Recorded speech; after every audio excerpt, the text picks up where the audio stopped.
Hey guys, Tranzcendent here again with another Monster Squad video for you guys, and in this video I'm going to show you my strategy to prepare for the Fusion Cost Down event. Personally, I think this is the second best event in the game, only second to the Boost Rate event, and the reason I really like the Fusion Cost Down event is because the original cost for fusions, as you can see right here, is 500,000 coins just to get a monster 6-star. Now, this is the only way to get many of the monsters in the game. I believe that monsters like Angel Ami are only available through the 6-star fusion, and many other monsters like Darkara and things of that nature. I believe Pink Bean might be in there as well, but I'm not entirely sure on that. A lot of monsters that you can get from gold boxes are also available through fusions, but the reason fusing is much better than gold boxes is because you have a guaranteed chance to get a 6-star monster. So it guarantees you a very high tier monster and eliminates the possibility of getting, that garbage 1-star, 2-star, 3-star, blah blah blah. Everybody hates getting a gold box and seeing, that 3-star or 2-star monster pop out. It's just devastating. You've spent so many gems on that and you didn't get any reward. Well, this way you get a guaranteed 6-star monster for a pretty hefty price. But the fusion cost down actually reduces the price to 150,000 coins. That is ridiculous. That is a 350,000 coin decrease in cost. Now, I'm going to really quickly show you my preferred way of preparing for these fusion cost down events and the way you can maximize your efficiency in fusing. So, first thing to note, when you're fusing monsters in Monster Squad, you're always going to be fusing 1-star higher than the monsters you are going to be destroying. And in this case, I'm going to show you, if we take a 5-star bat right here and try to fuse him, we're actually going to get a 6-star reward, as you can see down here. This is what I was mentioning about getting guaranteed 6-star monsters. Personally, I don't like fusing just to get 5-star or 4-star monsters, but I will mention a little bit later why that might be important to some people. For right now, we're going to focus on these 6-stars. What I like to do is I actually like to just constantly farm on a daily basis the Mansion of Madness raid. The last 4 rooms of Mansion of Madness have a very high chance of dropping the 5-star bat right out of the box. So you usually get a 3-star or a 4-star bat in the first, I believe it's 8 of the rooms, but the very last 4 rooms of the raid will have a much greater chance of giving you a 5-star bat. I usually get at least 1, if not 2 to 3 bats per day. Now, if you take a look, once you get these bats, you will get them at level 1 and with no bonuses. I've never actually received a higher level bat with any extra stars or any extra boosts on it.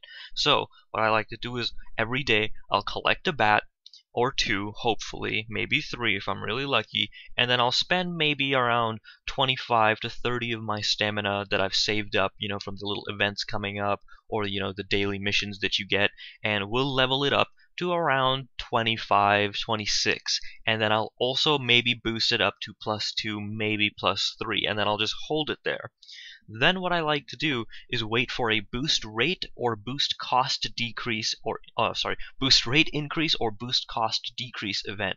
When these occur, I'll actually start dumping a lot of my fodder monsters that you can see I saved down here, and will actually start boosting my baddies up. That's why you can see that I've got 1 bat at level 1, 1 at 18 because I'm currently working on leveling him up, and 2 bats actually at level 30 and +5 ready to be fused. But I'm not going to worry about fusing those right now because the cost is very high. It's going to cost me a ton of my money and actually take me down to 2.8 million. To you maybe, yes, that's a lot if you don't have a lot of money, but keep at the game, keep farming the raids, keep doing all the dungeons, and go through the motions, and you will eventually have this much money. I haven't done anything special to earn it. I've just been playing the game and being as efficient as I can with the events and my gold spending. The next thing to note when you're going to be fusing monsters to get new ones is that certain monsters are not going to be available to you at a 6-star tier. There isn't a fully comprehensive list that will let you know what monsters you get for fusing, but there was one that was compiled by a user and is on the forums that shows you a general idea of what you can get depending on what you fuse. I don't have the link to that video right now, but I will be posting it in the video description, so check that out and take a quick look, see if there's any certain monsters you want that are on there. I believe Whale King is listed on there, Angel Ami, and a couple of other monsters that'll let you know that should I be fusing a 6-star or a 5-star or maybe a 4-star fusion to increase the chance. Because certain monsters are only available through certain types of fusion levels, you're gonna want to be fusing those specific tiers to increase your chances of getting that. For instance, if Whale King is only available through fusion as a 4-star monster, you're going to be wasting a lot of time, effort, and money if you're going to be fusing 5 stars and 6 stars hoping to get a Whale King, because the chances of getting him will be almost none. So fusing a 4-star will be much more beneficial to you, and it's actually much easier to fuse a 4-star. So you might not even have to follow this guide to the T. You can just, go ahead and get your 3-star monsters, level them up, fully boost them, and then fuse them right away, because the cost is fairly low. I believe it's around 30 to 40,000. That's not too bad. The other thing about this guide is it does take a little bit of patience, since the fusion cost down events usually occur once or maybe twice a week if we're lucky. You're going to be holding on to a lot of your monsters for a long time, and you're going to want to have a lot of monster box slots, as you see right here, and you're going to want to be very patient and very meticulous about when you're using your monsters to boost, when you're using your monsters to level up, and how much stamina you currently have on you. You definitely want to be fully prepared for when the fusion cost down comes up. It does last a full day, so even if you're not 100% prepared, you'll have a little bit of time to, get those couple of boosts or those few extra levels. That's why I like to leave my bats at around 26, maybe 27. If I don't really have the time or energy to, fully take them to 30, I can still get them to that level when the fusion cost event's going on.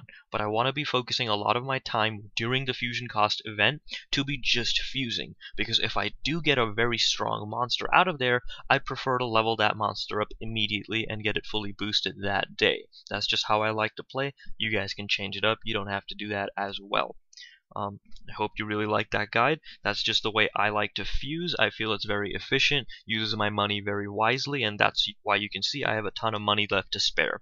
Thanks for watching, guys. Like and subscribe if you enjoyed the video, and I will be posting more in the coming days. Hope to see you guys then.